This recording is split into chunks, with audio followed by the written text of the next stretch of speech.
Microphones. Hello. Microphone check. Microphone. Okay. 1 second. Talk again, Nick.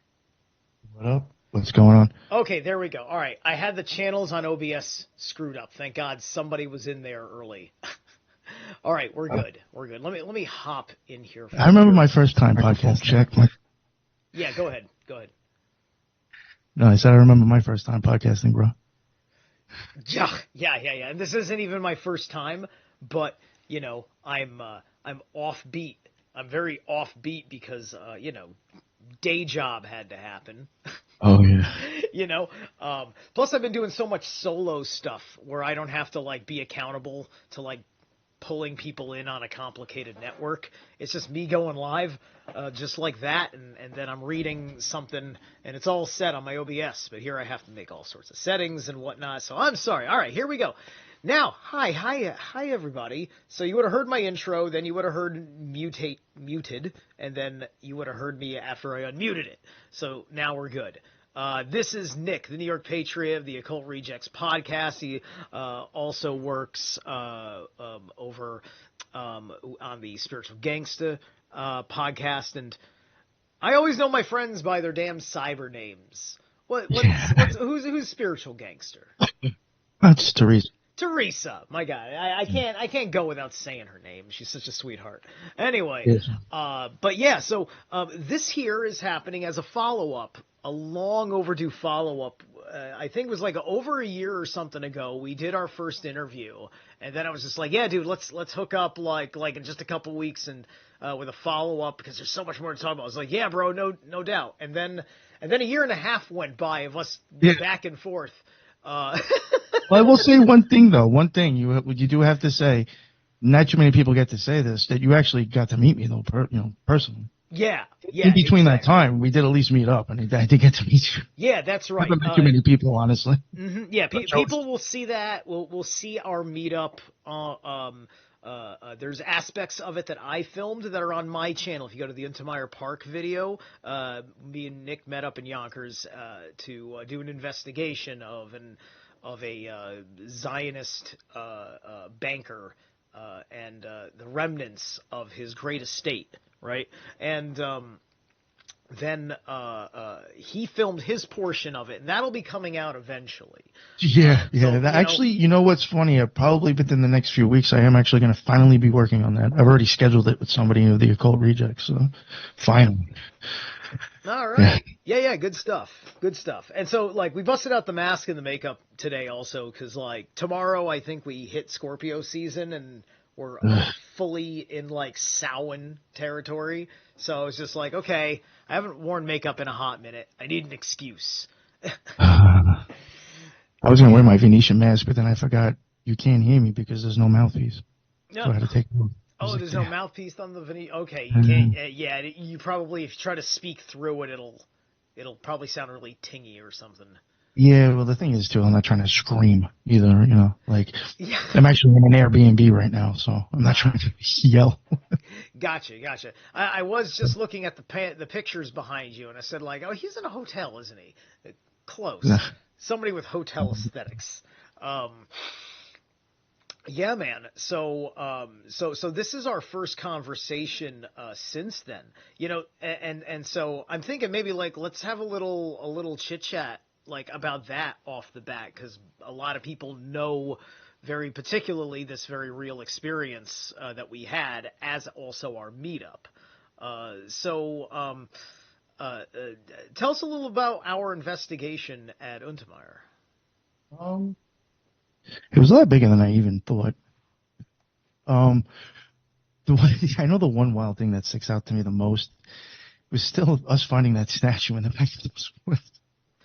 Yeah. I don't know why that freaks me out the most. I guess because it was so small. It was so heavy. It was so ridiculously heavy. Yeah. And I was like, how did you even get it there? Yeah. And the fact that in this place, there was only 2 spots that seemingly were of a more predominantly Greco-Roman motif, and that would be that statue that was lying on the ground, but then also that the big round temple area that Mm. has that it's a Hermes type of figure is what it says on the thing, because those aren't like snakes coming out of the hay. It's very specific, but it is a very rare kind of portrait of the head of Hermes, right? But it's like a Temple of the Sun thing. So I think that's kind of like the bit, is that he's Hermes, he's Mercury, he's right next to the sun, he's the messenger of the gods, he's in between the two. Is my I thought imagination. those stairways was crazy that we even Yeah. saw anyway. That led down to that thing. Yeah. Yeah, and it just, and the fact that it's a damaged thing there, it's just like there's so many questions about how it got damaged, where was it just before it got damaged, why was it there, like, was there just a storm, was there carelessness with the thing, why is it just sitting here without like a cover up, like there wasn't like a tape saying under repair, don't touch, like Yeah. nothing, right? You'll see the footage on both of our things when his comes out, and it's there when mine comes out. Oh, yo, if you want to use any of my drone footage, I'll send it to you, man. You can throw it in your shit too. If you want to use it. Yeah, sure, yeah. Well, Yeah, I think I meant to tell you that. You want to use any of my footage anyway? I don't care. I'm not going to be like that. yeah, no worries. I wouldn't have went to go film the place if you didn't ask me. Yeah, no, it's To be totally honest with you. okay. Right? Say okay. You can send it over. Yeah, you can send it over too. Yeah, I got a bunch of edited wouldn't stuff. I'll send it I to wouldn't you. even have thought about it anyway at the time, just because Yeah. it's just like I am so busy in my own right. I mean, Because I think the drone footage is really helpful to see an overall lay of the land out, just the way the architecture is, and even the gardens. I do think you're seeing symbology, or like sigils almost. Yeah. There's the official narrative on the website, and the official narrative makes honest esotericisms, such as those 4 reflecting pools are meant to be the Tigris, the Euphrates, etc., etc. You're supposed to be in a structural Garden of Eden, right? So, like the floor plan for that particular spot, right? Because there's different things happening in different parts of the park, but that floor plan area with the reflecting pools is a Garden of Eden sigil, right? Effectively, and it operates as a solar cross. Yeah, there's a lot going on there. Right. You know what exactly. we also missed? The Temple of Love. I ended up seeing that after the fact. Yeah, the Temple was of wild. I was wondering, like, where did we miss the quote Temple of Love? Because it certainly wasn't the place with the graffiti. That was the Temple of Lust, and that was not its original intention. No, that was the thing too. I was like, yo, how the hell did me and him miss this? I just didn't understand that. But it was like totally off in a different section of the park, kind of. Yeah, but it was really wild looking. And that one, when I was filming with the drone, I do think that looking down on it at certain times, you might see different visuals, especially with the stuff that's actually on top of that column. It's pretty weird. It was actually impressive to me. Yeah. It's even the waterfalls are nice. I mean, it's actually a beautiful scene over there. Yeah, it certainly was. I appreciated being able to extract the message, as well as it being reinforced on the very plaque that's there for that gate, where he's got the royal embleming of the lion and the unicorn, right? Yes. And the damage that I think was on the unicorn, I thought was kind of a poetic, right? And this could be similar to why there is, could it have been the same vandal? Was it ritually vandalized by somebody with spite? Could be something like that. They might have vandalized this certain occult stuff, understanding what it stood for. Yeah. Because if you look at like my imagination is, if you're on any level of conspiracy, and you've got enough hatred, like say you're an anti-Semite because these guys are Zionists, right? You find all that out, and you're just some poor violent person from like the Yonkers area or something like that, just some vandal basically, sum up what your life is about to become. But your vandalization is a form of chaos magic you're instituting against the order magic that you have resent for, and so you go off and you ritually vandalize the deity that you believe is giving your enemy power. Yeah. You know, that's like the non-conspiracy angle why just a vandal would do it, and it would turn out to be looking like somebody was ritually destroying these things. There was a part, I think you pointed it out, I didn't even notice it. There was even the walls that looked like it had stuff up that was probably torn down. You know how, like, on the walls it looked like there might have been big portraits and stuff, or like big things, and you could tell stuff was like removed. Yeah, because naturally, outside of conspiracy universe, if this was private property, you know, whoever, you know, that property law went to, when that stuff became not of the owners anymore, would have been stripped if it wasn't going to serve public utility, right? So that's why you'll hear me saying that in the footage, if you watch even my video, about how I'm trying to imagine what is here when it was private land, what was significantly different, right? And there, you know, it's not like there were too many pictures. There's more like the pictures of like the original restorations and stuff like that, right? Because the Untermeyers were kind of private people on a certain level, and of course, you know, everybody's got a right to privacy on the personal level. Yes. Oh, you know that area that we went to that they had all that that tagged stuff, all that graffiti? Yeah. Yeah, I tagged the Occult Rejects in there. You did?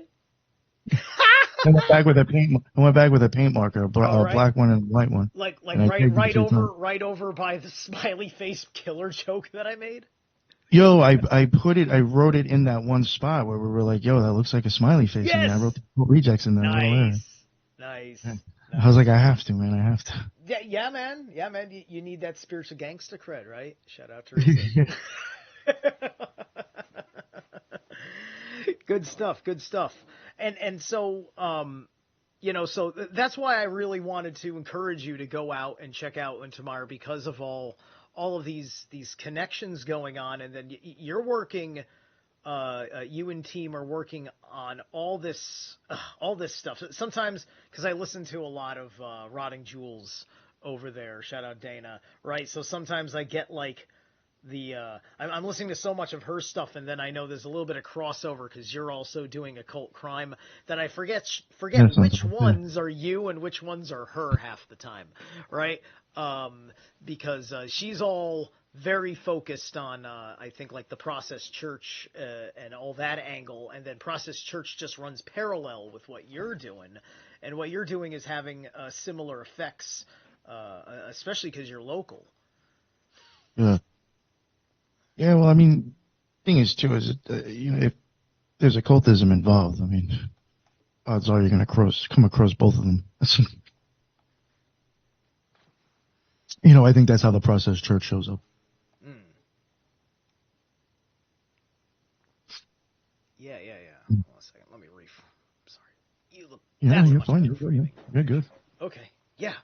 So, but that's what I want to do. I wanted to give you a chance to talk. Tell people a whole lot about like some of this subject matter that you're getting into with these crimes. Like everybody's all on the QAnon kick, right? Everybody's just looking at these big P Diddy crimes, these big Epstein crimes, but these are literal like celebrity designer crimes, and they're fun because it's about the universe of blackmail controlling us. But we seem to be losing, you know, a real fight for victims of very similar crimes, but just don't have too many direct associations outside of things like the Pentagon stuff, very important. All the stuff that was tied into Aquino. Aquino is someone that whose work I am vehemently against, so I'm always glad to listen into where somebody's undermining the monsters that infiltrated our military. To what level and for how long depends on what level of the occult you're asking that question, right? Yes. But yeah, so tell us a little bit about what's going on with your experience of that, how that's developing and leading your work. I mean, the true crime stuff. When I come across that, it's normally kind of just like random, and it just like seems like there's just something in there that normally catches my attention, and I kind of will look into it. But I guess like even going into like Aquino that you mentioned, I mean that guy, he comes up beyond true crime, psyops, government agencies. I mean like, but besides like Franklin scandal and true crime. To be totally honest with you, the true crime stuff that we've covered recently was a lot like kind of on Gilgo Beach and Idaho 4. And I do think on both of those, in my opinion, there is a lot of occultism behind it. I don't know exactly what's going on, but in my opinion, there's enough stuff to show that I think what the public is being shown probably isn't really correct at all. And I don't think it's like some sort of conspiracy type thing where it's like, I mean, maybe a little bit is like, people want to cover their ass because maybe they're involved, law enforcement or whatever.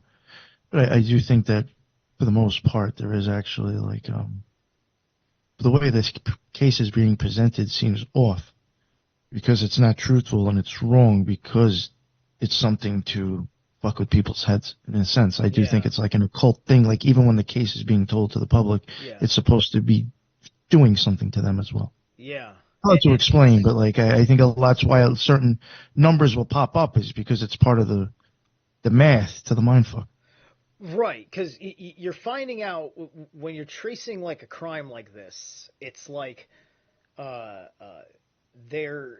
way that it's working is that there's a front organization, so they can do their thing, and who is in that front organization is a naive true believer who thinks that they're doing one thing with this organization for their personal benefit, and it turns out to not be. And this is whether you're at a company, a charity, a cult, a church, a hobby group, whatever, a motorcycle club or gang, whatever these particular kind of things are, right? So I like that's what I think.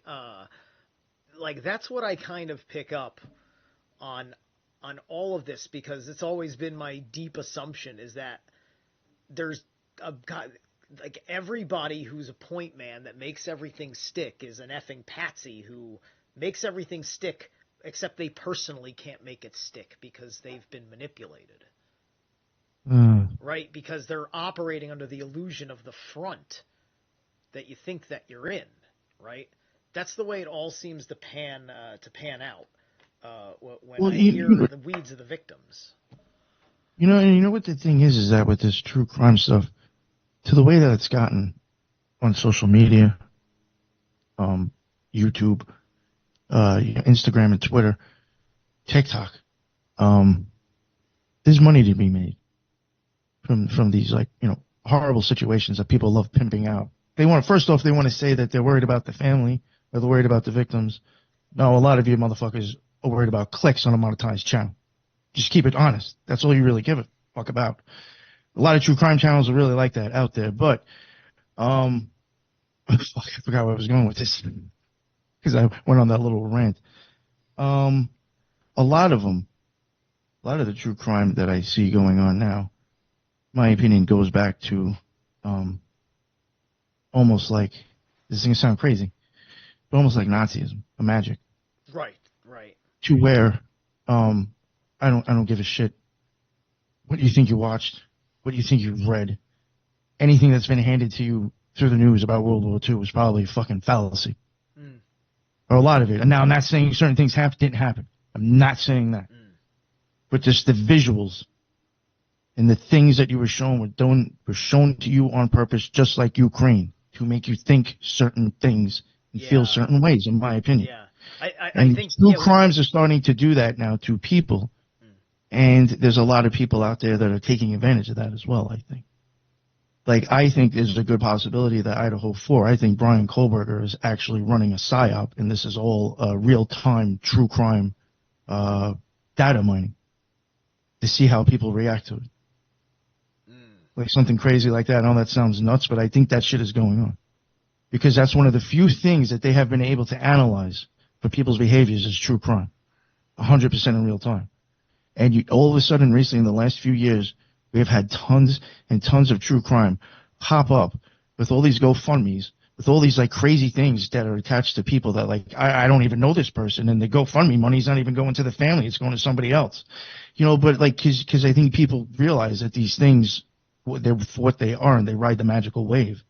But I think right now, because of all these weird true crime, like Idaho 4, Kylie Rodney case, that other dude who's supposedly like into the Odinist stuff. I keep forgetting that one. You just have so many weird cases that are coming up that make no sense, but yet it's got the public fucking locked. Yeah. And people are pulling people's emotions. You have channels out there that is talking the most insane shit, and people 100% believe them. There's something going on with this true crime shit. People are realizing it is a way to fuck with people's emotions, make money, and study them at the same time. That's what I think. Yeah. And it's... I mean, look how people get over these things when they've never even met the victim or the murderer. You have people on Twitter that like lost themselves in somebody else's life, or they're acting like they are, so they look good on social media. Yeah. This kind of if you just keeping it honest, man. I mean, come on, we're both content creators. We both know what's up, man. Yeah. You know what I'm saying? We know. Yeah. We see shit go on all the time with other fucking genres and stuff. Exactly. Like as like we're human beings that are like doing very raw and real like stuff here, right? Like if there's people that they're people, but they're putting on a real product, like they got like a show, and like everything is for the writing and the advertising and the production of it all or whatever. You're not making choices that are inherently of a higher purpose. It's just like you should get into fiction, right? Write crime dramas and then like have fun with a podcast about your own fiction or something like that. Don't do this kind of thing with like unresolved crimes where there's then the next of kin of victims that have a hole in their heart because they haven't had resolve yet, or the peace of mind knowing that that the very infrastructure that put their loved ones in this situation is still out there preying upon good people just like them. That's what you're ignoring if you're just enjoying content that misses the point like that. That's the way I feel about it. That's why you're on talking about this with me right now. Keep talking. I got to get a glass of water real bad. All right, go for it. No, but that was even something that I've even said myself, that even covering this topic in a sense, when you cover true crime a lot, it's kind of like crappy that you have to kind of like use somebody else's, or constantly be using somebody else's misfortunes to have content to create. I mean, I do understand like some of the things I cover on topics that may not be like specifically on magic or understanding certain things or informational stuff. It can be like a bad situation, but yeah, that's even another thing with true crime why I don't cover it mainly. It's because I do find it weird, kind of like chasing death. Like that, in a sense.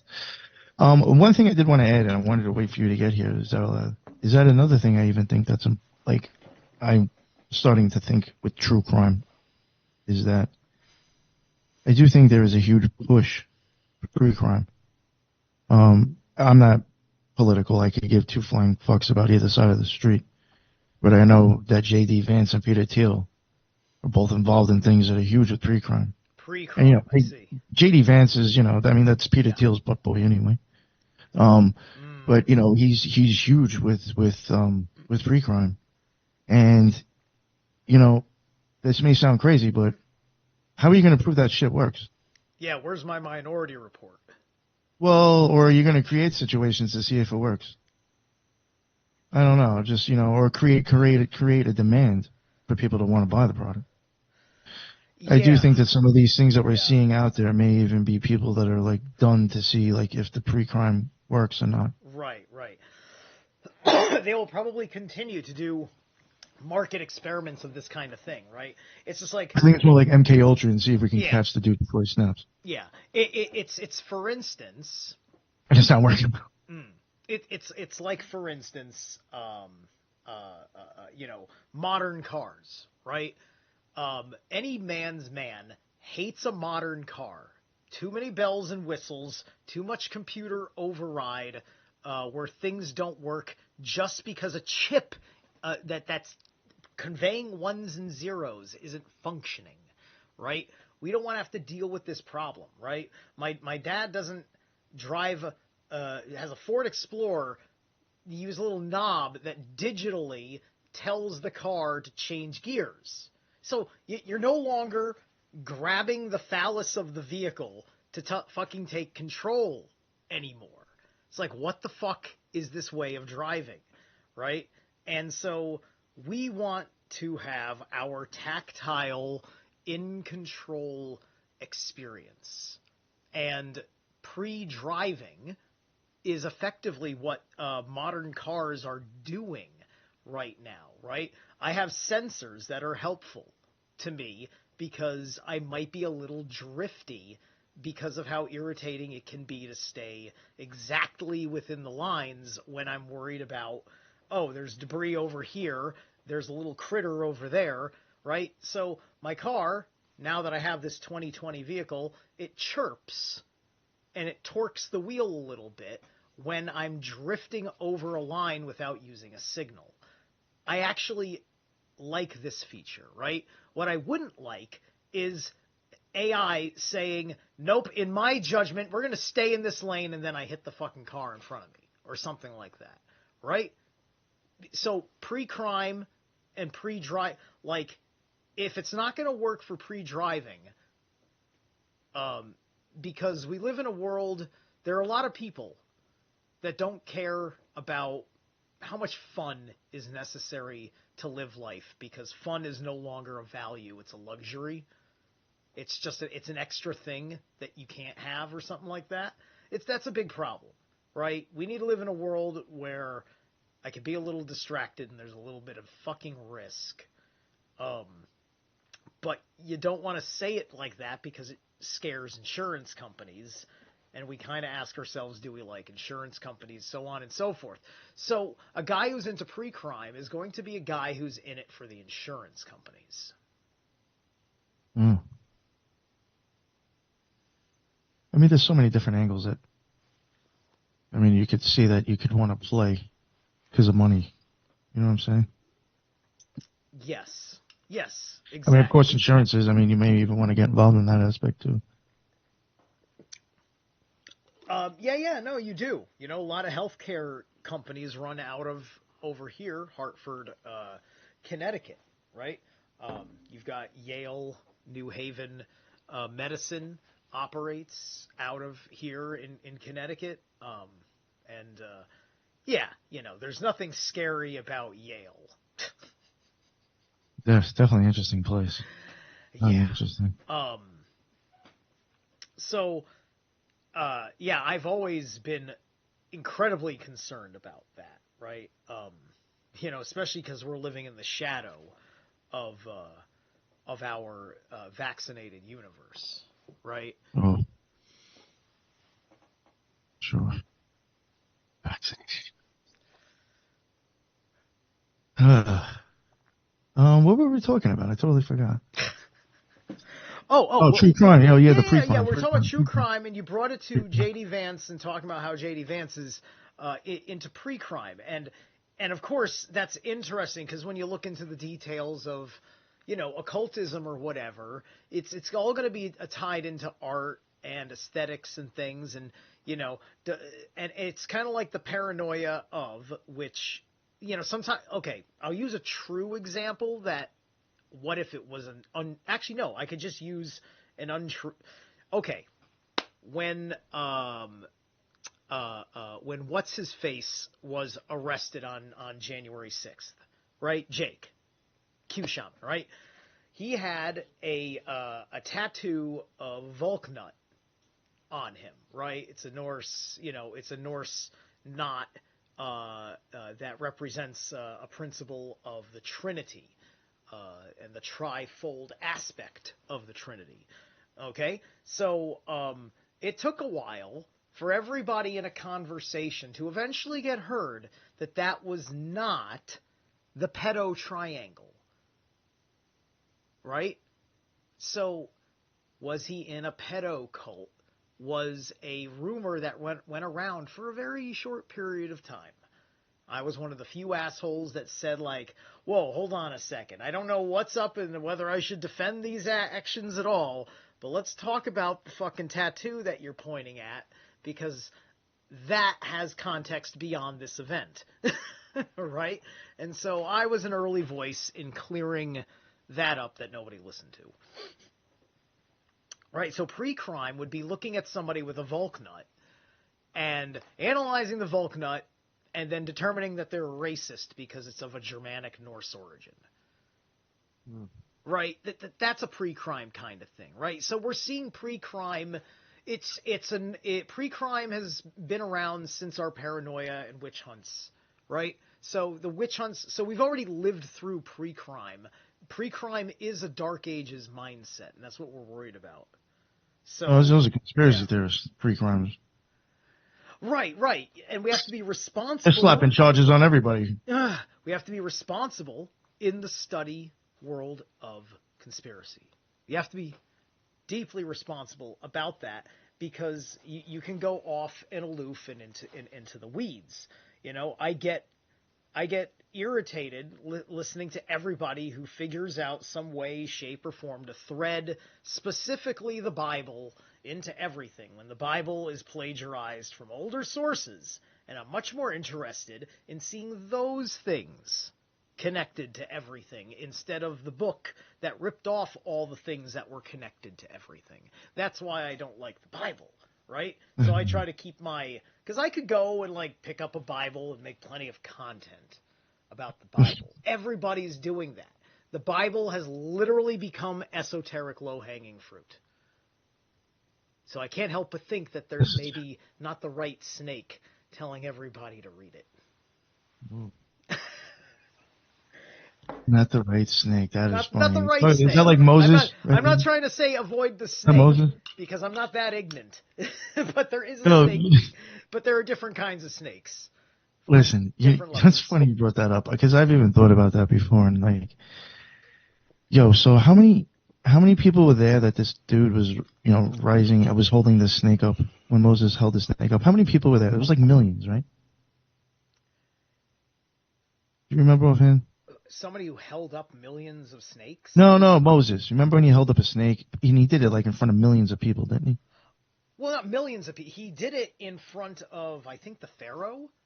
Yeah. He turned his rod into a serpent, and it was a gigantic number of people. In the Prince of Egypt animated film, they actually do a whole song and dance of this scene where they show the Egyptian mystics. Listen, all I'm trying to say is that if there's a million people there, that guy in the back ain't going to see that snake. That's all I'm saying.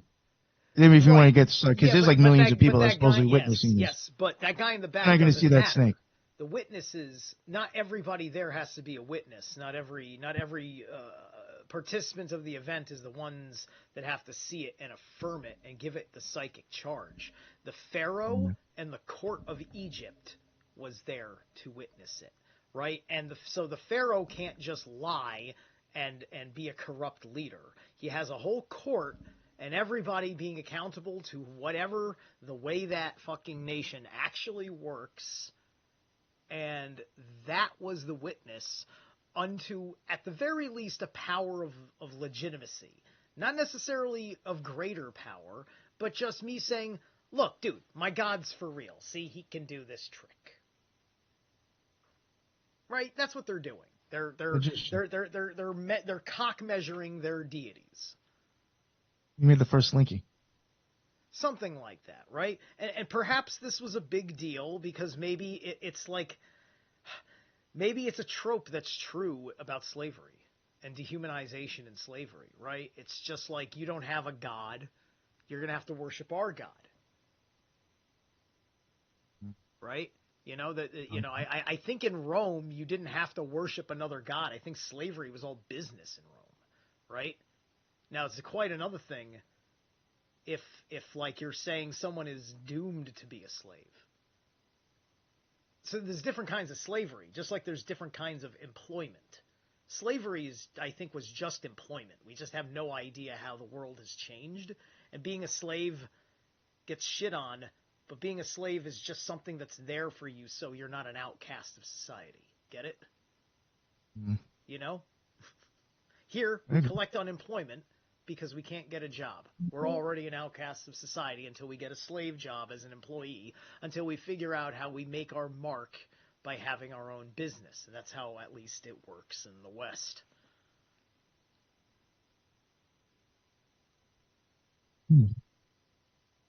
But yeah, pre-crime. Oh, you know who? You know, I thought it was interesting. I didn't want to forget to say this. 4 years ago when Trump was running, and like I think right near the election, he had even suggested that that's how he was going to cut down on gun crime. Came out and said pre-crime. I thought that was pretty fucking weird too. I was like, damn. I remember him saying that, and I was like, wow, he just admitted that. Nobody ever said anything about it. Yeah. It's like, how do you do that? How do you do that? It's How are you going to do that? It's kind of crazy when he throws certain things out there, and I think all that Trump is doing at this point is saying, hey, listen, this is a democracy, republic thing, right? What does the country want? I want to win. And so I can do what the country wants and do it the right way. But so, you're trying to ask yourself, what does Donald Trump want?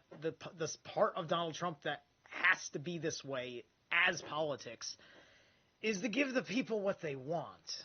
And if people don't know exactly what they want, but they know that they want something, I want something that stops all this violent crime. And then Trump is just chilling there saying like, all right, I got to propose something that isn't the left's audacious idea of take away the guns. What do? I know. I make it impossible to be free. That's what I'll do. Right? And so do you want to make this Faustian deal?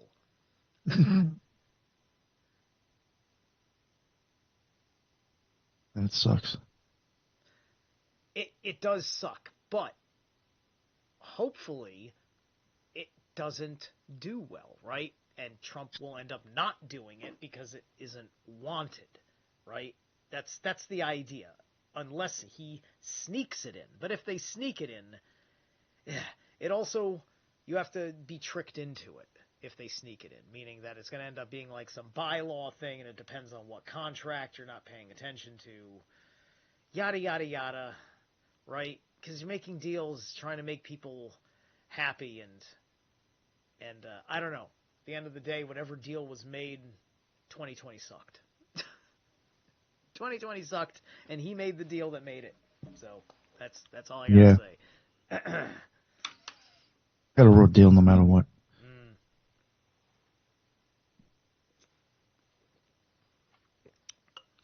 So what else? What else? Yeah, we talked about true crime. We did talk about true crime. Let's see. I think you recently had, had Mario Garzon just recently, yes. right? With the crew. I love Mario. He's amazing. He does great work with Taro. I just watched his Libra presentation today. That was good stuff. What what about you in your study of symbolism? When we last talked, I think you were still heavy on the eye, so like you've been like the eye master at this point. Where's your eye journey taking you at this point, my man? Ooh. That is one thing that I would like to, I guess maybe even just try to preface now when it comes to occult symbology. I mean, like begging people to start looking into how the eyes and the brain work. Like, please, because you'll find some of the secrets of secrets in there if you start understanding occult symbology and how your eyeball and your brain works. That's just my opinion. But, I mean, it has taken me, I think, to looking into the eyeball and physiology and even understanding a little bit how it works and what's going on. And then if you kind of tie that in with certain occult ideas and aspects, you start to see a whole new world and understanding, I think. So, I mean, like, that is just it's like a whole other genre for me to really be getting into now. And for me, it's like I kind of left other things that I was into in the past because it's like I'd rather just stick on something like this because it's, to me, in my opinion, especially during the Renaissance era, in art, especially in Catholicism or Catholic, stuff like that, a lot of it is depictions of the eye and the brain, my opinion. So it was hugely, I think, known as occult science, and a lot of people were, I think, I don't know if there was like an awakening in a sense then, where people were maybe coming to having experiences to even understand this stuff, but it seemed like it was very prevalent within the art. I think, and you've probably discussed, this point's probably been brought up in one of your conversations. I mean, the eye must be, it must be like the only thing that's a perfect sphere in your body. Like of all the organs of your body, the eyeball is pretty much a perfect sphere. And like men's testicles are not perfect spheres, right? They're certainly not symmetrical to each other, right? So like the eyeballs, because as I run that through my head, I even think Kabbalistically it's very important to study the eyes. If people are into the Kabbalah and study the eyes, I think they'd maybe even start noticing certain things. Yeah, that's just my opinion. The eye is so quintessential. Unless you are among the blind, the eye is incredibly quintessential. And then if you've been blind, it's a question of were you born blind or do you have no memory of what things look like, right? Are you even capable of perceiving forms? I mean, blind people, yes, because eventually they can perceive forms, but they can't visually perceive the forms. It's physically they understand, like that this is like a cylinder of sorts, right? And then eventually it gets to a normal level of sophistication where they know exactly what it looks like the way that we do in a certain manner through the first eye, that mind's eye.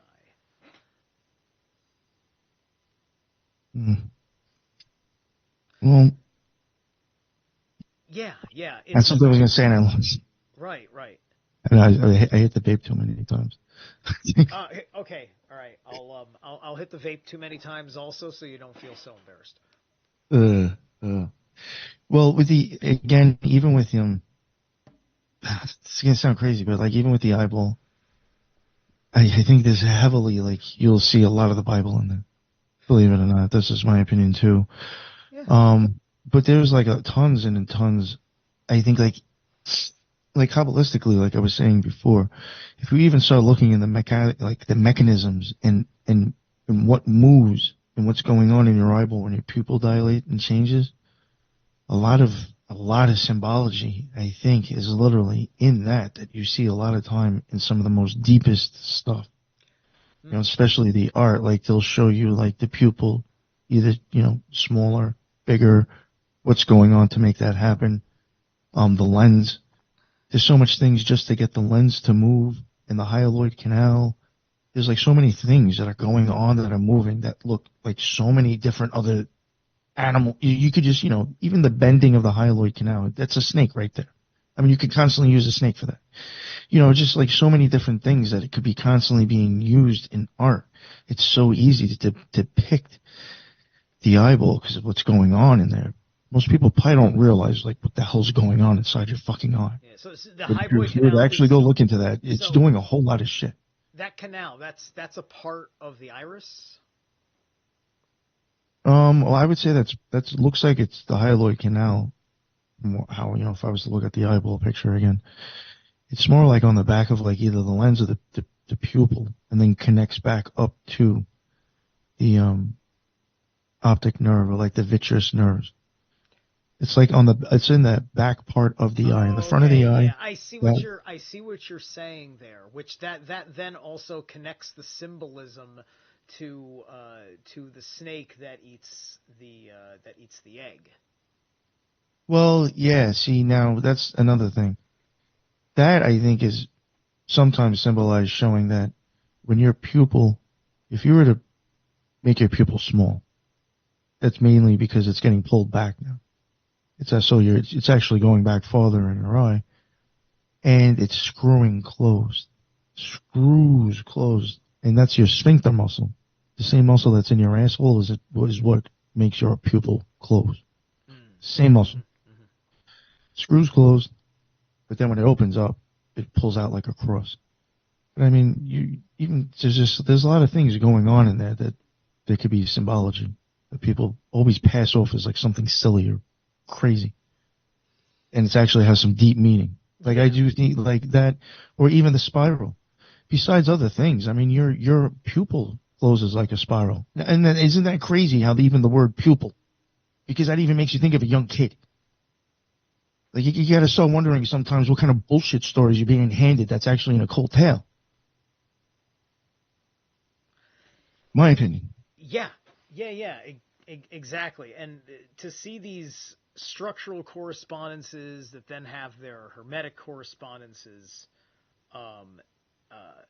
like a lot of that makes me think, like I have to bring him up because eye stuff is also very big on how his work operates. And my other friend and colleague James True, he's his famous podcast episode from way back was called The Eye of Ra, and it was looking into some of the Egyptian eye symbolism, and then getting into exactly the same thing of eye anatomy on the level that you're researching, and talking about how that works, and then gets into his theories about hallucinating reality. Sometimes I don't like the hallucinating reality, just because it can be used as a cover for like saying like all sorts of things are probably not physically real, but which is fair, right? Because one can feel like nothing supernatural is real because you quote unquote hallucinated it, but he's not trying to say. He's also trying to say that hallucination is magical manifestation anyway, and that it's a question of how many people share your quote hallucination, right? Which would be a way of synchronizing eyeballs to see something that others can't see that you can see, and then your power is to get other people to see what you can see, right? And then it's a question of are you making them see something that's beneficial or detrimental? Well, see, I've even wondered about how you're saying a hallucination, whatever, I'm fucking it up. Is it if your eyes are closed? I mean, I don't actually know what that word really means. Like, is there a difference between seeing things with your eyes open and seeing things with your eyes closed? Is that the same word? I don't know. But I do know, like, for me, my eyes are closed. Hallucination I've always understood as your eyes are open, and it's a hallucination because you're just seeing things that aren't really there. I mean, with your eyes closed, that's visualizing is what I usually call that. If there's another kind of term, I mean, like. No, I'm just wondering, like, if there's a difference between that. The back of the eyelids is a black mirror. Yeah. Okay, so like you can use the back of your eyelids as a scrying mirror. So, I definitely think so. So to close your eyes in meditation, or also for kind of interesting ways of tuning yourself into other worlds is to do the 3/4 slit, so your eyes are kind of like they're just barely open, so you can kind of see life, but you're in between open and closed eyes. Those are two ways that you can be in meditative state and then use the darkness to fill your mind's eye with vision. Yeah, no. I used to kind of put myself into meditative states for it, I guess, yeah. So I know what you're getting at with that. Yeah. So there's maybe a better term than vision, but I'm pretty sure hallucination. No. I mean, how else could you? I mean, what else? Right. What other words is there really to use? I mean, I can always do the fun answer, and I can go to. You don't think I can do etymology. In fact, why don't we do the etymology of etymology? This is like. I just want to real quick. I'll even go through this just for people to get even an idea of like what's going on with your eyeballs. Like, that the sun is putting out some sort of code because there's always like there's numbers in light. You know what I'm saying? There's something in there. There's some sort of something that comes into your eye. I mean, and then eventually it hits off your lens, bounces back up into your eye. And eventually, once it makes it to the hyaloid canal, it goes up to your optic nerve. It converts into electricity. So, I mean, like, you even have now, like, sunlight being absorbed into your eye and then converted into electricity to go into your head. Yeah. I mean, that's even in itself, I think, people should think about that. That's like solar-powered biological AI. Yeah. Did I hear you say something about that there was numbers in light? Well, I mean, it all has code. I mean, there's something in there. There's some sort of... Okay, yeah. I just want to make sure I heard you right. Yeah, I'm trying to think of a different way to say it, and hey, it's look, escaping. I believe in the solar download thing too. I made sure I got full exposure to the last eclipse that passed over the Northeast. So believe me, I'm getting those solar downloads. Hallucination is a noun, a seeing or hearing something which is not there, from the 1640s, from Latin hallucinationem, nominative of hallucinatio. Earlier, hallucinatio, noun of action from past participle stem of hallucinare. See hallucinate, related, hallucinations. Yeah, and then there's a slightly longer thing here about that, but that's kind of the idea. It is about with your eyes open. Oh, okay. Yeah. I was just wondering. Yeah. But yeah, I did want to put that in, at least for people too. Another huge thing I think people should look into when it comes to the eyeball, the zonules of Zin. That part of the eyeball, I think, is used hugely in occult symbolism a lot. I think the Hermit sometimes kind of showing that. It's, I think, on Golden Dawn and the Toth deck, I think their decks are heavily into eyeball symbolism. That's just my opinion. The Zonule of Zim? Zonules of Zin, yeah. Oh, are you talking about the Zimzom symbol? Which is like it's a multi-layered circle showing God creating man. Oh, I had no idea. Oh, well, I mean that probably makes sense because it's probably like the eyeball lens.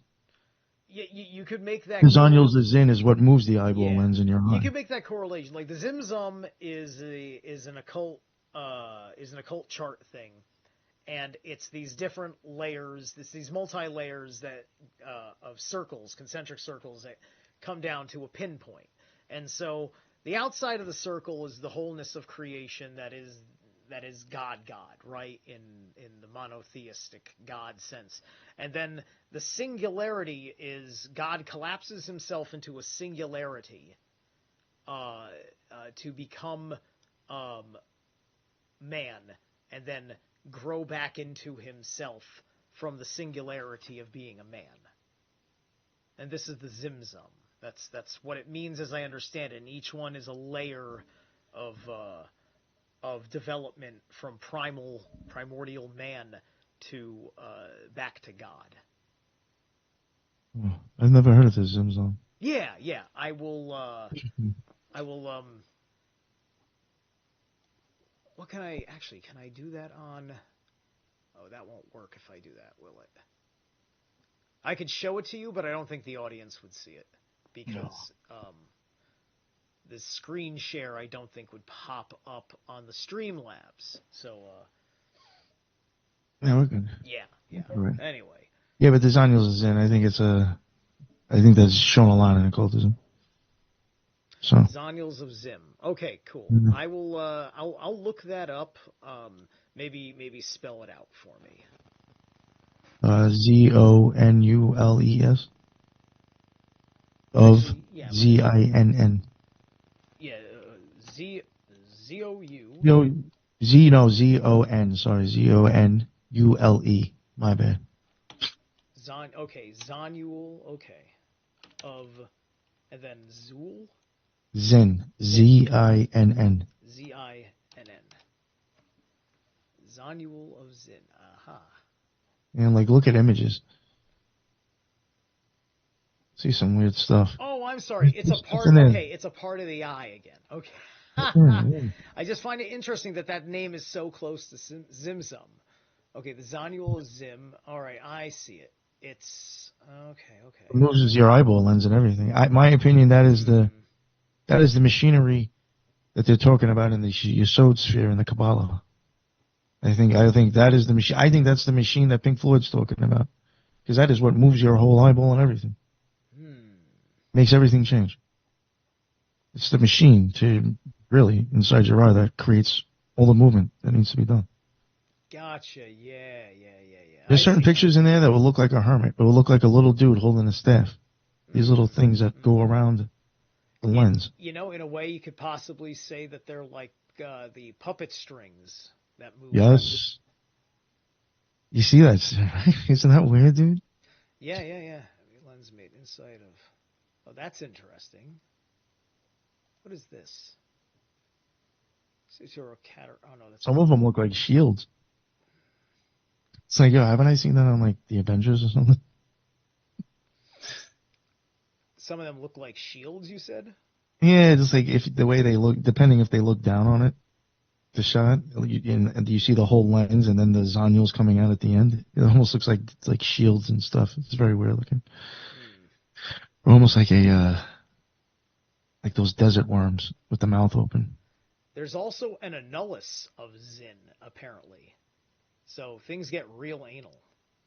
I mean, the optic nerve, in my opinion, that is like some of the most deepest occult symbolism you'll see. And I do think the optic nerve a lot of the time is tossed into sexual depictions because it does hang in the back of your eye like a flaccid penis. It almost looks like a light switch, which is really interesting. Okay. I swear to God, it looks like a light switch, right. And on, that is where you flip the switch to turn on the electricity. The optic nerve is where it converts the electricity. But, and that would make sense because you have the IO symbol, right? It's the one it's like what, the phi symbol, which is the 0 with the 1 going through it, right? That is which that's a merger of binary, which is also interesting.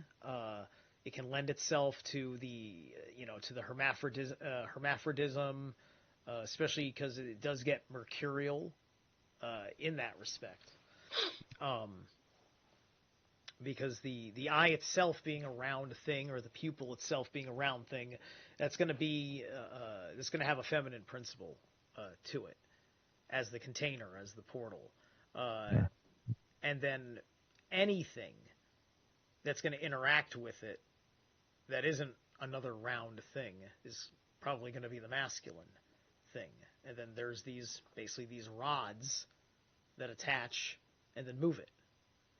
Right? So you got a rod that's stimulating a hole. Yeah. Yeah, poles and holes, man. Poles and holes. Poles and holes, Bach Saga. Well, we even have that like you got cones and rods in the back of your eye. Same stuff. Yeah. And then that lends itself right into the Norse cosmos that looks like an eyeball. That famous diagram of the world and the world tree. Oh. And But yeah, the Zanyals of Zen and the optic nerve, I think, are very, very deeply occulted stuff. yeah, yeah. So I There's highly suggest also people to go look into that. there's also the thing that keeps them twinned, right? Because there's Oh, two they're of these yoked. things, right? They have to, and they have to move unless you will them to move in different directions to keep your depth perception, your three-dimensional spatiality together. They always move together to make sure they can triangulate. Yep.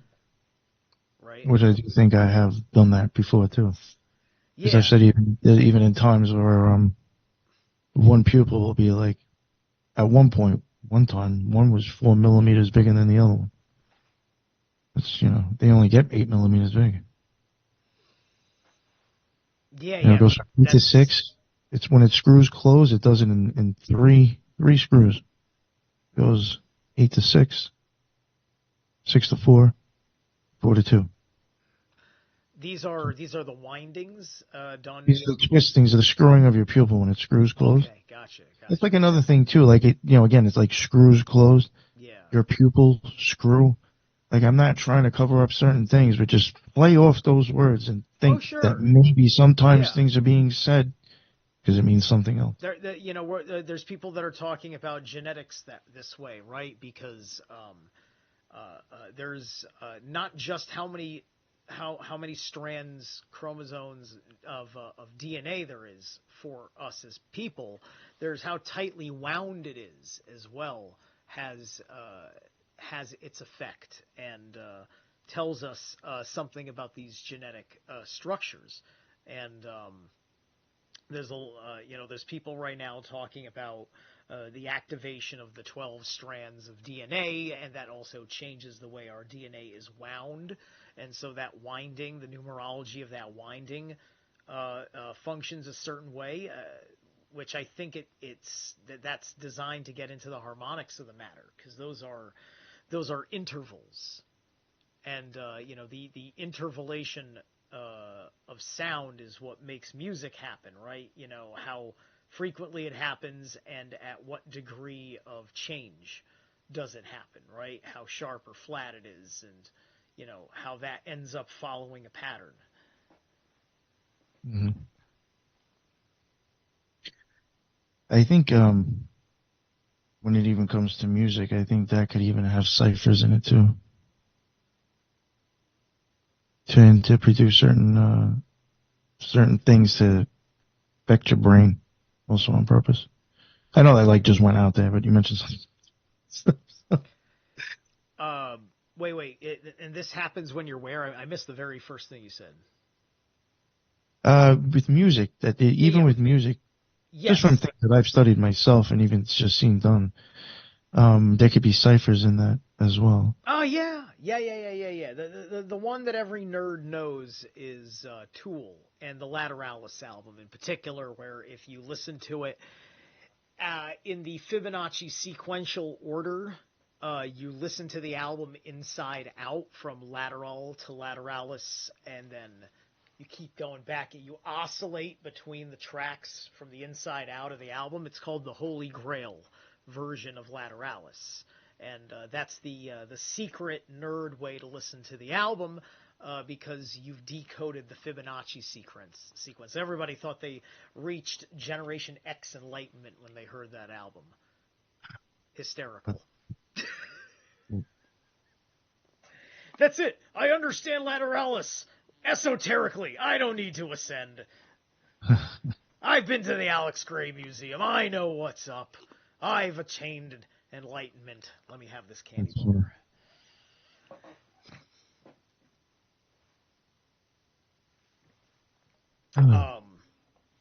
But yeah, I just wanted to mention that.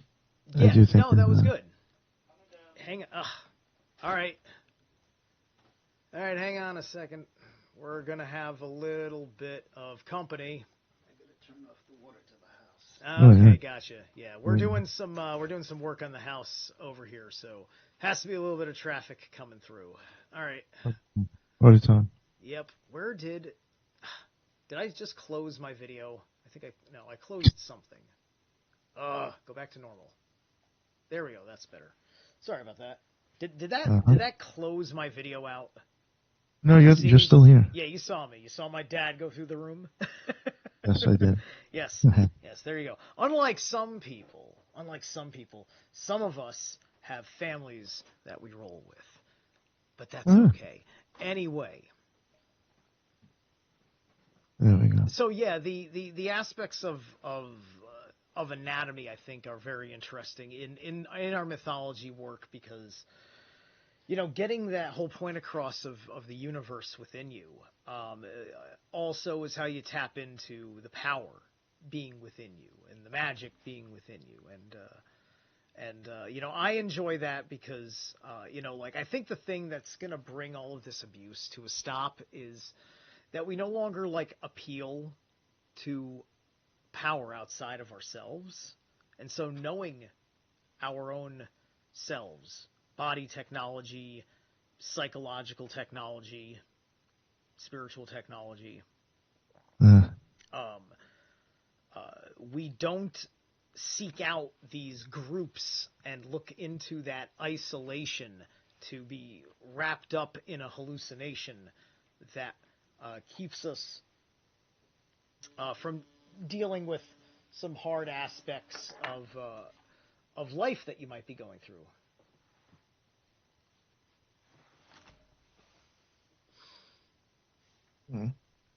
Sorry, just making sure my stand is okay over here. Things got me worried. Yeah. It's like a different desk. I'm not trying to break it. Yeah. Did you want me to go into some of the things that I had said about the visions that I saw? I mean, yeah, I don't think absolutely. Absolutely. I'm here to have a great conversation with you because I want people to check out your stuff because you're doing good work. So tell us about what's going on in that respect too. Oh, we should also talk about occult music stuff too. Yeah. Yeah. Yeah, and again, definitely look at, I forgot the name of it, but there's even ciphers where certain notes equal certain, numbers and whatever. So there is, for sure, ciphers already existence, for music. But, yeah, recently, it's been a topic, I think I've gone on 4 or 5 shows already about it. And I don't think too many of them, I think they're coming out around Halloween. But it's been a topic that people have been having me come on, where I'm talking about my experience kind of with, messing with magic. I consider it, crossing the abyss, but there is visuals and physical feelings that go along with it. And the visuals do include a black sun or an eclipse type of experience. I do think that symbolism is out there. I think it's for some reason, I think widely looked over. It's thrown around a lot, even in certain genres of music, that I don't think people have any clue why this person's even saying that. But my opinion is definitely to me, it just seems weird how in my opinion, these eclipses or these black suns, depending if the person even knows what they're talking about, but if they're using that symbol, to me that is something very extremely deep. And I don't think people really have the, closest idea of what that is even entail. Right. Yeah. It's just, because in my opinion, if it's what I think it is, that's probably why maybe it isn't talked about, because I do think it's the vision that you see before you die to have a magical experience. That's just my opinion. So that could be something that people would maybe not be hugely big into talking about or exposing. Not even exposing. They just don't even want to.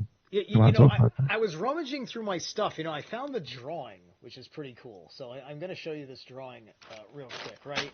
I think I've told you this story. My audience knows this story. A couple of years, when was it? It was either earlier, either earlier this year or just last year. I took a heroic dose of some very strong shrooms. And in that experience, the way the light was reflecting off of my ceiling, when the hallucination aspect of it began to kick in, it began to swirl and morph, and its swirling effect, and it turned into effectively, kind of like a like an octopus type of creature, and then it had like octopus tentacles that were turning into like luminescent, like, fairy type of wings, and Luminescent, that's interesting. and it was like over my bed while I was laying in the bed dealing with the stomach bug that had developed because I had them raw without having diluted it with anything, so it didn't hit my stomach right, and so anyway, if this can be seen, that can be seen, all right. So that's what it looked like, and you can see how it basically has like an eye mouthish looking thing at the center there, right? And it would have had that black sun kind of swirling kind of vibe to it, right? Not really, like just in so much that they were, they weren't just like straight. They were tentacle wing thingies. They weren't straight, but they were emanating out as they were kind of fractally, like AI style, kind of like morphing into each other. And it was just kind of overseering while I was kind of going through my little internal shadow work, writhing in the bed, becoming a new man. Right? So, the Black Sun, they designed that particular Black Sun, as we all know, from the Soul rune of the Norse runes, which is the Soul rune, and it does represent a lightning bolt or a ray of the sun. But they chose the List, I think his name was List, the man who developed the Neo-Germanic runes, the ones that were used by the National Socialist Party and the Thule Society and such, right? So it's that particular design is a certain kind of tell. Somebody's deliberately working with this kind of, it's a very, it's like they made the runes Art Deco. It's like that seems like what the Nazis did, is that because they wanted to have the Nazis were going to be really into, as socialists, like postmodern brutalist architecture where everything was simple and made of concrete, and it was the affordable way of making. Wait. So I'm wondering, I just want to ask you this real quick. Are you implying that the black sun or the eclipse did not exist until the Nazis used it as a symbol? Is that what you're saying? No. What I'm saying that doesn't make any. Yeah, because I can't buy that. What I'm saying is the black sun as we know it is always seen from the context of the. But this is I'm not trying to be rude. Yeah. But I think this is what fucks up people understanding what it is. Is because it goes back prior to that, and you're confused off a misunderstood meaning. Well, I'm talking about the misunderstood meaning, right? Because I'm talking about how this 12 radial pattern. Which there's nothing wrong with I think that's a beautiful thing, a 12 radial pattern, right?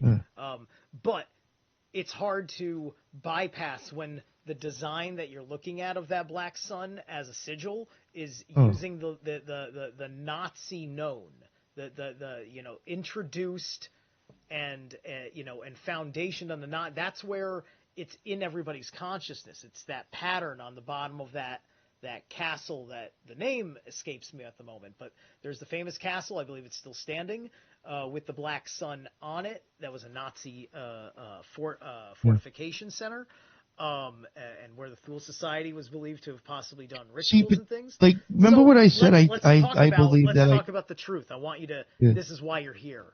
I think there's even another thing, and I really don't like getting into them too much or talking about them too much, but. Again, they're a symbol. I mean, they're known for killing a lot of people. Yeah. They are, right? Mm-hmm. And I'm saying that's the vision that you see before you die. It kind of seems like it would make sense for them to be using that symbol, if it's something that they've seen before and understood what that symbol means. Sure. Death. Sure, yeah. Those people were just a squad of death troopers, basically. SS, in my opinion. They probably didn't even mess with magic. Yeah. But I think they understood. The people running Himmler and them. There's a lot of things that went wrong with the Nazis. You know, that they were co-opting of the Germanic folkish movement that had emerged after World War One. You know, how many did they supposedly kill too? Say again? How many was it that they supposedly killed? How many was people? It 8, was it? What? Are we talking about the Holocaust? Yeah, I thought it might have been like a number of 8 million. 6. Oh, okay. All right. Yes. There's an occult spell that's on the public psyche that before the Holocaust was baked into the cake of 6 million. 6 million was being used in publication for a lot of certain kinds of things that were like the Holocaust leading up to it. And I'm not saying that 6 million Jews didn't die. But what I am saying is that I don't think the context of 6 million Jews dying was all happening in a handful of camps. You know, there was probably a lot of free men dying in the streets. Oh, yeah. You know, maybe a few free men dying in prisons and all over the place. But we want you to know that a small portion of the population was done dirty this way. Right? Like, and that's giving any level of the human atrocity its due, because I'm sure it was a lot of people, and that, you know, there's a certain point where now you're just arguing about statistics. My heart can't fucking care anymore. It's just, it cares just as bad at 3 as it does at 6 million. So can I fucking get the truth? Because relax, humanity that you allege to argue for will prevail. Yo, that's actually because we're trying, you know, like, because it's important. At what point? You know, what number do you stop at, figuring that that's the amount that makes people feel bad enough? Like, you know, do you really need to go past 10?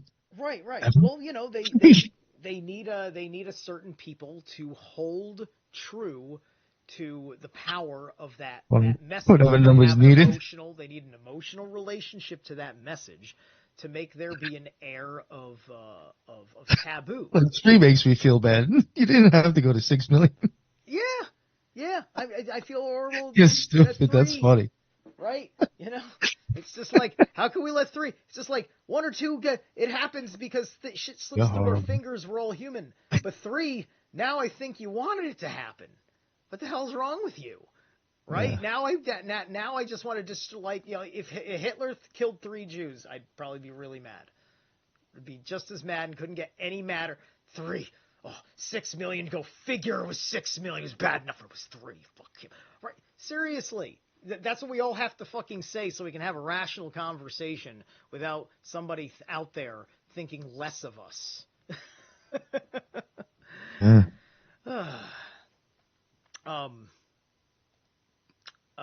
So the Black Sun. Do you think that maybe you see that before you die because that's part of the death process that the eye goes through and how it affects your vision when you die? Is that what you're getting at? And I got to get another glass of water. Yeah, no, I think you're hitting it right there on the head, man. I will wait a little bit. I'll wait a little bit for you to get back, but yeah, in essence, I do think, in fact, you are. This is going to sound crazy, but I think you're actually watching your own lights go out, in a sense. And for me, I could even say before he gets back, just to preface some stuff, this tends to always happen, the same visuals. My first magical experience, I don't know if it was that serious, but it was enough to kind of shake me.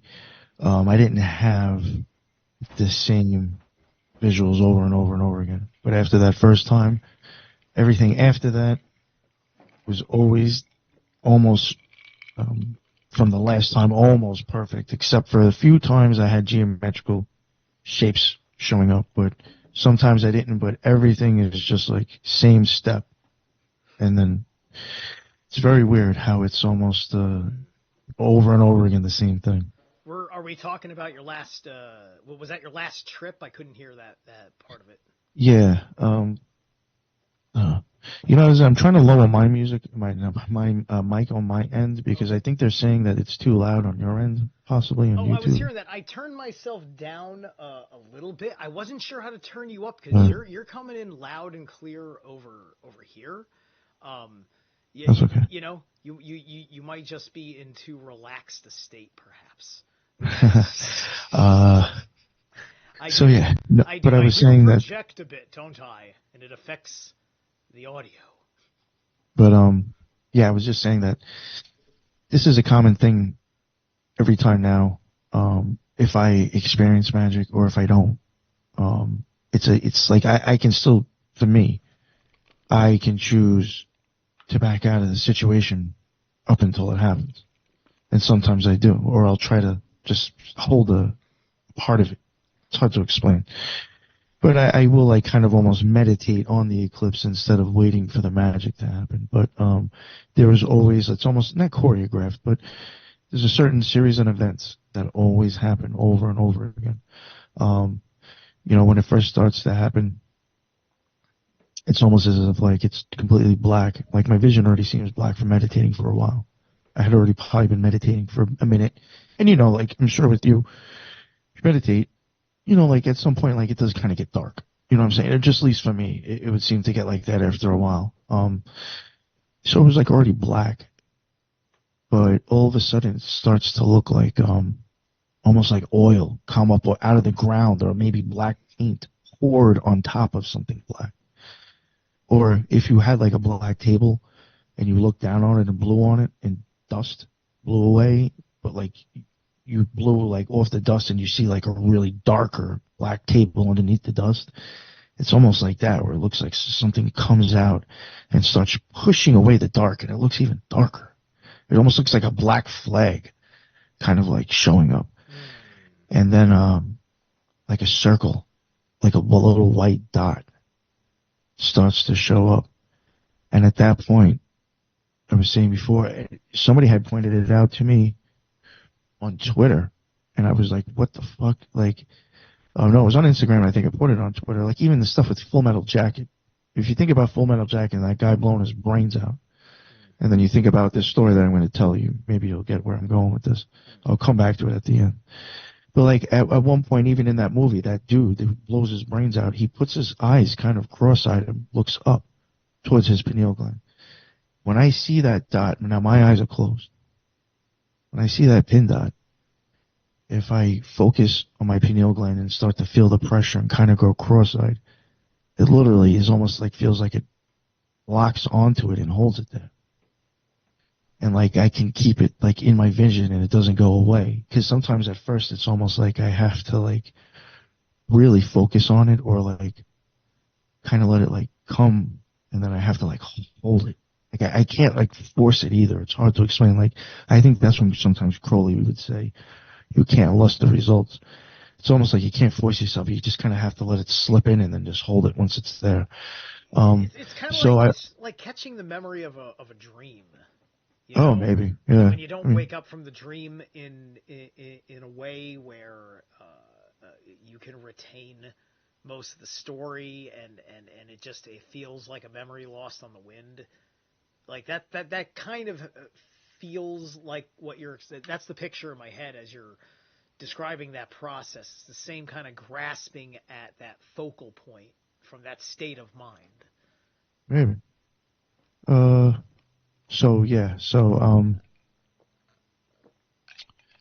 I see the pin dot, and I hold on to it, and it starts to come closer.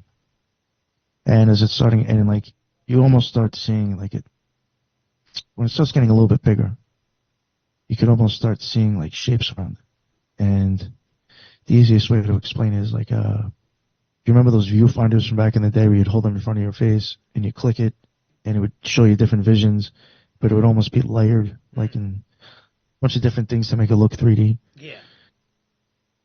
It's very much like that, where you'll see this like white dot, and then it looks like, almost like it's on fire. It's so bright. It's extremely bright. Like, it's insane, but it looks like it's like almost behind clouds because you're almost like seeing like angles and circular things that start to look like a cloud. Okay. It's really hard to explain, but it just, to me, it looks like almost like setting clouds on fire. And then it starts to get bigger and it starts to like starts to look like an eclipse where like black starts like showing up inside the ball and starts to get bigger and like around it, around that eclipse, starts to look like explosions. Like, and you'll see like those weird shapes that make it look like 3D, hard to explain clouds. And the vibrant colors are like, they're almost like neon, like are illuminated. The colors are not anything that I've seen with my eyes open. And then at one point, like when it starts to get more red, the explosions, it almost looks like, which is why I use it on my logo, the eclipse in the roses, it starts to look like rose bursts around the eclipse. Which is I'm just going to throw it out there. This is my claim. I think Crowley is sometimes talking about that when he's talking about Rose. It's not technically always that chick. That's just my opinion. Okay. Because it looks like rose bursting. And then colors from 4 cardinal directions start to come out. But it's, for me, it's more of a slant. Because once I start describing this, people will get where I'm going. Mine's more of a slant. It is not coming out in an angle. But it's like on the circle, at the ends, I will have green, red, blue, and purple.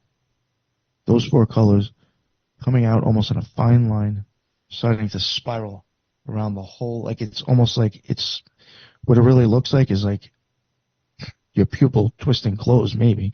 It looks like a camera lens, almost, where you see the eclipse and then spiraling all around in those different colors. And then sometimes geometric shapes will start showing up. But that's every once in a while. Normally once this happens this is when it's wild. This is the good part. The things kind of go away, and all of a sudden inside the eclipse it starts to look like windows. Or how I like to explain it sometimes, like almost like film reel, but going slow down both sides of your vision coming out of the middle of the eclipse. Or I've said if you're like in maybe the subway or a train station and you're in the middle platform and you have 2 trains both coming down, it's going to look like those cart doors. But sepia color. It's always sepia color looking. And it always looks like it's like cellophane or blurry. In my opinion, I do question if when Lana Del Rey and John Lennon are talking about cellophane skies, I have wondered if maybe might be talking about something like that. Because it looks like cellophane film or something showing you different scenes or something. That I can't even tell you exactly what that is because I have not really done anything with it. One time I was kind of very curious. I normally at this moment, I'm not really even having much thought of self anymore. I'm just like so, I guess, awed by the experience. I'm just going with it. I don't know. So this film reel starts coming out. And I was kind of interested in one of the pictures. And for some reason, it felt like I was able to, like, there's no body for me either. This is all just visual, like I'm hovering, or I'm just in existence. I have no body or nothing to me. I start kind of hovering over towards that one window, and I looked at it, and I was like, it either looks like could be like World War III, or that could be Arizona, and like, I don't want to be bothered with either one right now. So I kind of just like, and then all of a sudden, I came out of it. But normally, what I normally do is that it just keeps going, and you have the white. It's almost like a white circle within like a smaller black circle in front of it. It starts to raise up, and to me, it looks just like the top of Tahuti, where it looks like he has the moon crescent with a sphere. It starts to raise straight up. Instead of an eclipse, or how the moon waxes and wanes this way, it goes up that way. And it almost even starts to look like an eyeball opening up itself. But it starts going up. To me, I even think polarity might be changing here. And it starts going up, and then all of a sudden, once that black part is removed from the white circle and it goes up just a little bit, I'm somewhere completely else. Never been before. Out of body or anything. Completely deaf. Everything is just visuals. And it's pretty intense. When that happens, I'll go into the physical feelings. Right prior to that, once I think maybe I start to see the film reels, I get like a little tingling through my body, and from the bottom of my feet, it would almost start to feel like it's starting to disappear. Almost like if I was laying in bed when I was meditating, it would be like maybe wind was just blowing my shit away. Like I was no longer existent. Like my body didn't even feel like it was there anymore. Which, I mean, some people can do that in meditation anyway. So I wouldn't say it's that crazy. But when you have these visuals and then what ends up happening, it seems pretty wild. But so like it almost starts to just feel like you're kind of like disappearing. Or you don't feel like your existence there. You kind of like feel it coming up your body. And at one point when it starts rising up more towards like, I guess like my waist, and you almost feel like everything else is kind of like building up here. The best way I can explain it, I have two ways that I try to explain it. You could be as if you're laying down on the beach and the water came up, and instead of like going around your feet, it would just like, as the water comes up on the sand after it crashes, it would just go through your body. Like you would feel like the flow of the water, just like it would almost feel like I would feel the flow of electricity or water start going through my body, and then it would like come up into my head, and then all of a sudden, like right out the back of my head, where they normally wear their yarmulke, interesting enough, which is black, and if you were to think about it, you put that in the back of your head, you could just be looking at another eyeball. That could be the pupil, but I'm not gonna try to go that far. But it's right there, right in that same spot. I always feel like it's starting to come out, and then I burst into like a million butterflies, and it almost feels like my whole body is just shaking, vibrating, and then I dissipate. Like all around here, I feel like I start getting pulled out, and I start going up, and I literally just am like feeling like that I'm just part of everything, and like I'm weightless. Like it literally, it's almost as if you feel like melting coming off of you. It is fucking insane, and you don't even realize what's even going on or what you're even seeing, but you feel this immense like feeling of love that you're just like, I'm just happy existing, and I'm not even worried about what's going on, and like, yeah, this is amazing and this is beautiful. Like you don't even question anything. You're just like part of it, and it's just like just there. Like I don't need my iPhone. I don't need my car for happiness. I don't need. I'm happy and feeling love I've never even felt in the flesh right now. I think And it's amazing. And there's no guilt, there's no fear, there's no shame, no anxiety in the moment. Nothing. Yeah, and I think that everybody needs that. But I think that also that That's you need to play around with though. I think that it's also like It's not to play around with. Yeah, nothing to play around because I don't think like, I'm dead serious. I watch lots of people that like that's all they do is that they chase that. They're looking to be in that state of all the time. Of how can I be completely detached from reality without? Yeah. Because it's life is hard, and then you get to a certain point where you just don't feel like trying again, and that's why you need that escape. Right, because like I'm a psychonaut, but like I don't need to hallucinate every month. Well, I think it would put a toll on you anyway. For me, maybe yeah. I think every month it would put a toll on you. But I mean, even I will be honest with you, and people may think this sounds a little nuts, but there is benefits for after the fact, because there'll be stuff that you'll end up understanding and knowing you never knew prior. I'm just gonna say, I know it sounds crazy, but I'm fucking. No. It sounds like some Matrix shit. But there is stuff every time I do it, I have understandings of things that I didn't understand before. It sounds fucking crazy, but it is what it is, man. Yeah. And that's one of the reasons why I'm going to be honest, I like doing it. Mm-hmm. I'm keeping it real. I think when there's a willingness to say, like, I need to let go of something on the other side of this to level up. right? And that's just evidence that you've let go of something, because you're now capable of crossing a certain cognitive threshold of understanding that gets you more into the wholeness of the next step for things you want to do. Real quick, by the way, there's been a little bit of activity in the chat room, so I just wanted to acknowledge friends in chat. Oh, I can't even see it. So Jason Ness has been here since the beginning. I don't think I know Jason too well yet, so how's it going, Jason? Project Cheney hasn't been here in forever. Project Cheney popped in to say hello. Hey, Cheney. Nicholas Burnett was here. Teresa was here, Spiritual Gangster Podcast.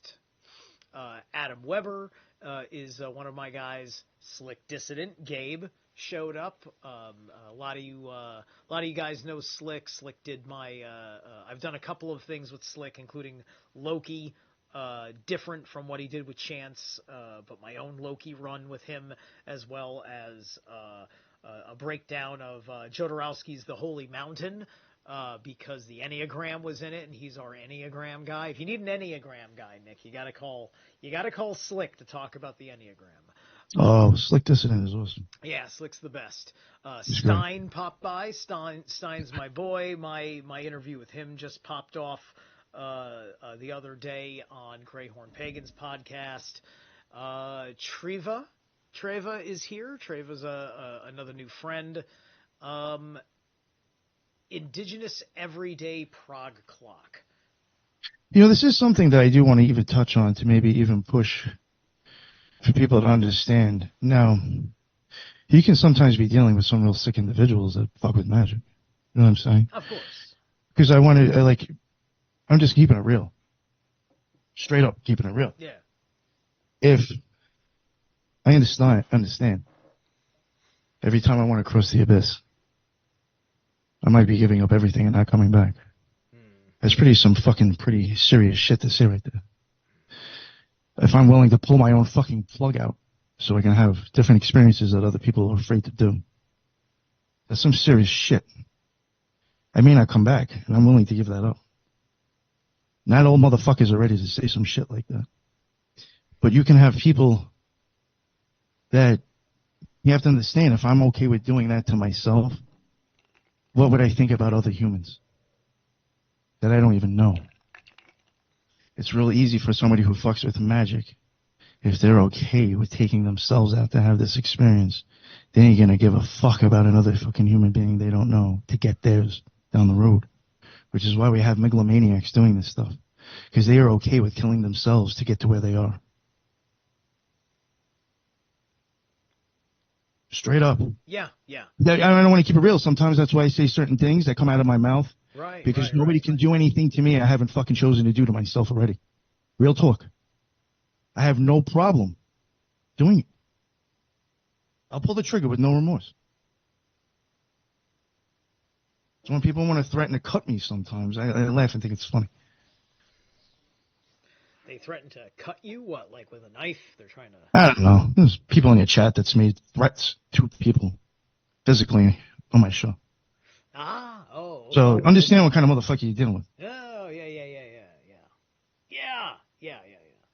Yeah, you see, like, that's the thing. Like, that's why I like you, though. It's just like you care on a real raw level. It's just like people like you and me. We're not here to get abused by trolls in the chat room over the important things we're trying to convey, right? And we're much more interested in just openly fronting.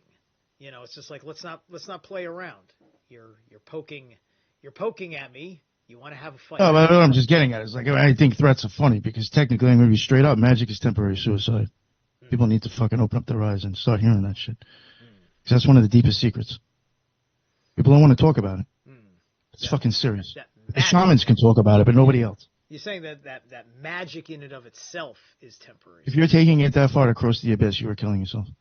Yeah. Well, yeah. If you're taking it that far, like I see what you mean. I mean, like, look, when I told you about seeing this guy, I took those mushrooms under ritual. I do this shit sober. This shit happened to me. I didn't even use drugs at the time. I only started smoking weed again because of COVID. Well, I mean, like... Yeah, drugs, I don't even promote drug use. I think it's a cheat code. Just like flatliners would be a cheat code. I wouldn't, it's interesting, being under a medical setting, that would be very entertaining for me. I would probably entertain that, believe it or not, as sick as that sounds, because I would figure, like, at least I know I'm coming back. Right. But I mean, that movie Flatliners, what do you think they're showing you? They're showing you what magic is. You're knocking yourself off. You're going to the other side to get answers. That 93% of the population is too fucking afraid to do. Yeah.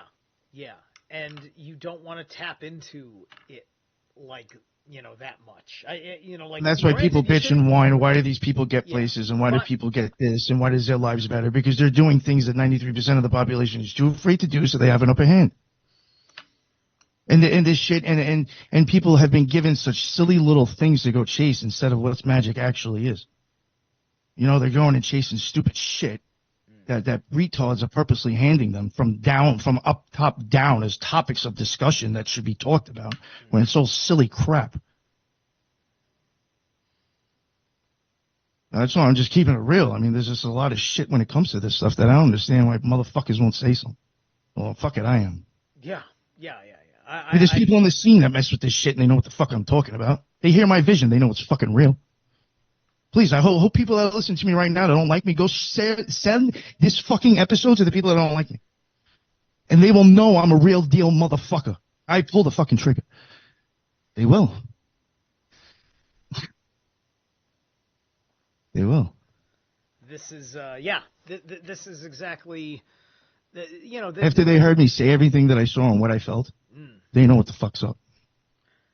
Yeah. That's even another reason why I'm putting this shit out there, because other people will know that I ain't fucking playing and I'm telling the truth.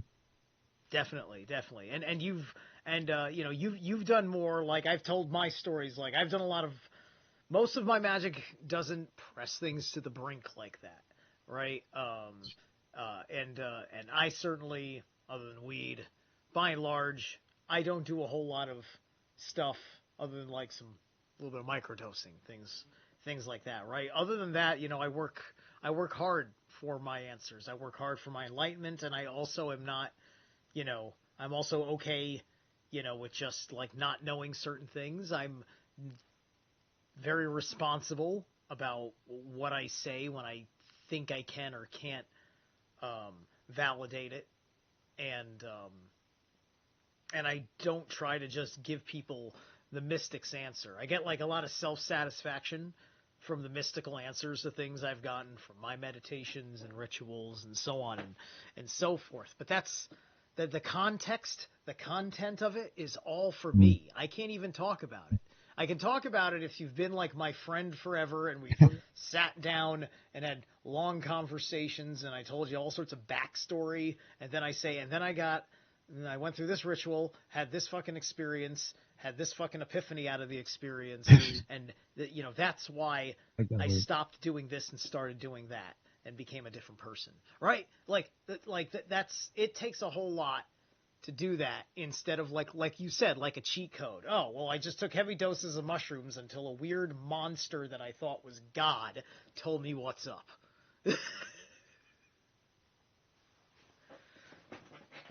Told you what's up. The secrets of the universe. Yeah. So yeah, no, that is some serious shit, and it's very hard to explain that. Like, I mean, this was stuff I wanted to touch on when I came out 4 years ago.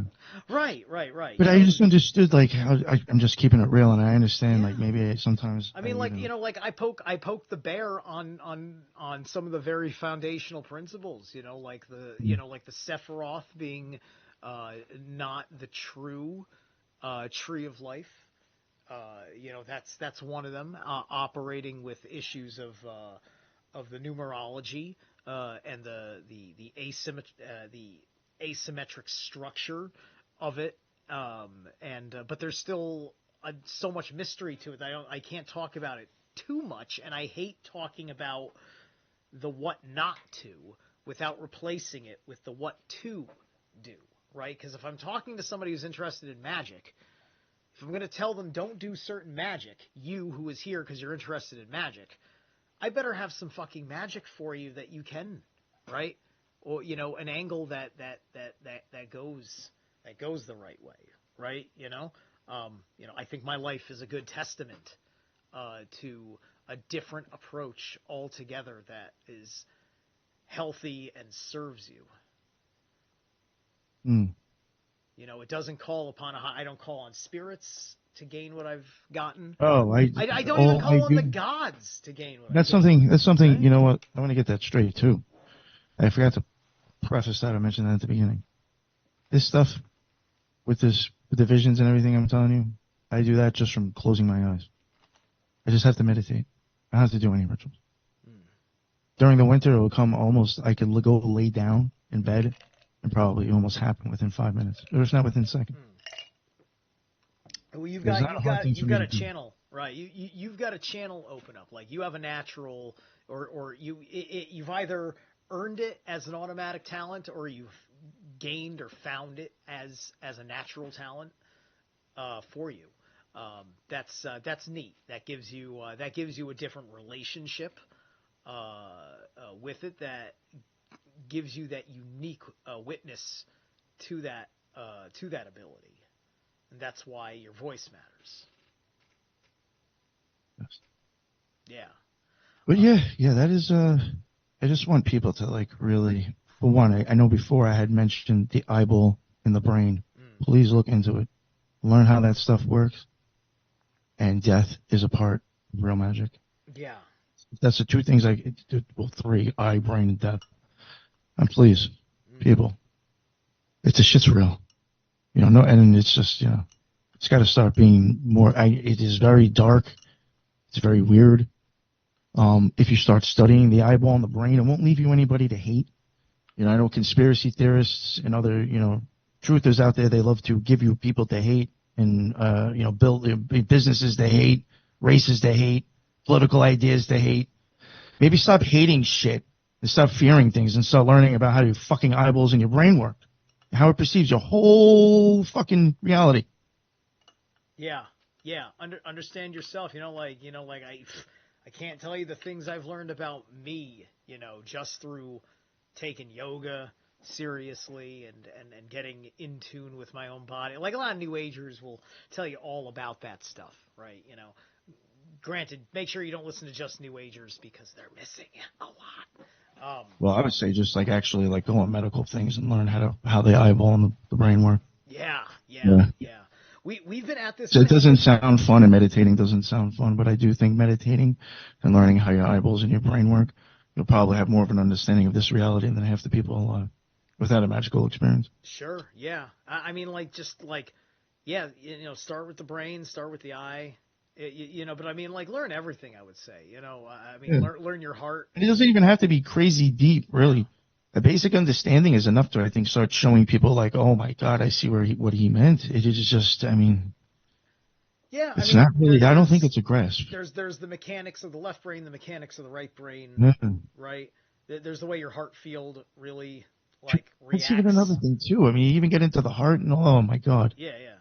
The gut. So you see so many different things going on that it's just like, oh. Yeah, the gut is got its own intelligence too. Trust your guts, trust your instincts. That's coming from it's just like when you're scared. Yes, you're gonna have an elevated heart rate and all that stuff, but often there's that tenseness in the stomach, right? Because on a deep unconscious level, you're bracing. You're bracing for damage. You don't know if you are physically safe, right? And it puts your nervous system's on edge, and then that's going to have an effect on everything else, right? And these are interesting things to understand about your personal physiology. Nick, we've been at this for 2 hours. I want to have you back. I want to have you back to get a little bit more into the music. I thought I was going to squeeze music in the last half hour, but I actually didn't think the visions and feelings were going to go that long. I didn't know you were going to give that kind of. I'm glad you did that. I'm really glad. Yeah, but I didn't think it was going to go that long. I do apologize. When I saw it before and it was like almost an hour and 45 minutes, I was like, damn, I took Dude, up a lot. dude, this is a flow state. This is a flow state. Yeah. You're my friend. This interview is a conversation, and it's been brilliant. Everybody, you gotta go check out the Occult Rejects. Yeah, check out the Spiritual Gangsta podcast. Got a lot of documentaries coming out Well, soon. A lot of documentaries coming out soon. High quality shit too. Yes, yes. And it's for free. I will put the link to your link tree in the description box when I fix the settings in post. Let people know right now the most immediate places to get access to your message. YouTube, BitChute, Rumble, and all major podcasts, really, hosts. And the occultresearchinstitute.org. That's got, listen, that has nothing to do with me, really. I mean, I paid for it and put some work into it, but there's like, so I had other people that were pushing me to do it. It was their idea, and there's a ton of people that put a lot of information on there. It's not about me. I know that's another thing people thought I was trying to fucking stroke my dick off with this site. Has nothing to do with that. I'm actually just trying to put out free fucking information for people to learn. And I have other people that are offering to do it because they're nice fucking people and they want to help others. That's all it's about. I ain't trying to get fucking popular or rich. I'm just trying to fucking put information out there. And the occultresearchinstitute.org has a fuck ton of people that have put out shit. There's people on there that are published. They got people out there want to say this shit's AI. There's motherfuckers on there with published papers. How the fuck is that AI? Because the morons looking at the site don't even know how to navigate it, and they thought it was all AI. It's fucking intelligent. That shows you how intelligent the people are that shit on me. They can't even get off a fucking splash page. Fucking unreal. Fucking real detectives telling you what the fuck's up. Wow. So yeah, go on the site. There's tons and tons of people on there with a lot of information that's really good. Check it out. Thank you. Yes, thank you so much. All right, Nick. I'm going to run the outro. Be just like a couple of, be like 30 seconds here. Thanks everybody for tuning in. I will be, I'm getting through one or two more things I got to deal with here in the home front, and then I'm going to start figuring out the next couple of things I'm doing here on this channel. All right, I will catch you guys on the flip side.